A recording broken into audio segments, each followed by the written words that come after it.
What are the best active squares for black in the Slav defense? Imagine controlling the board with your pieces, making your opponent feel like they are always on the back foot.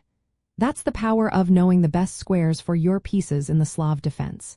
When you play the Slav, your goal is to keep your position solid but ready for quick, active moves. The key is to place your pieces where they can do the most work. For your light-squared bishop, the best spots are f5 and g4. Putting it on f5 lets it press on white center and king side, often pinning white's knights or creating threats. Moving it to g4 can harass white's knight or support kingside attacks. Your dark-squared bishop is often best on b7. From there, it has a long diagonal pointing toward white center and queenside, helping with expansion or pressure.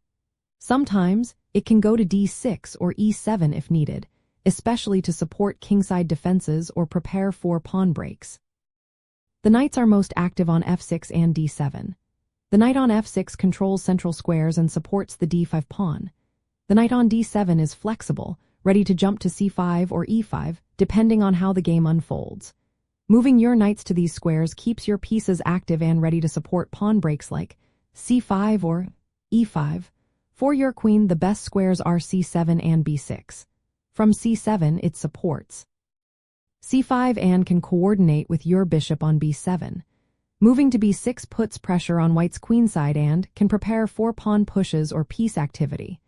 Your rook should be placed on the central files, especially the e-file and d-file. Once the center opens up, these files become vital for launching attacks or supporting pawn advances.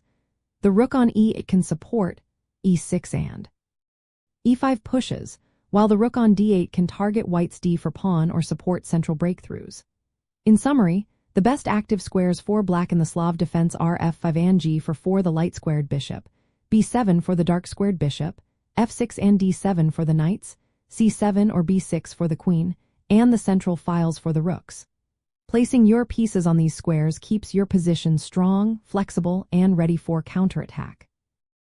Mastering these placements helps you stay balanced between solid defense and active play, making it harder for white to gain an advantage. Keep practicing these ideas, and you will find your Slav defense game becoming more dynamic and effective.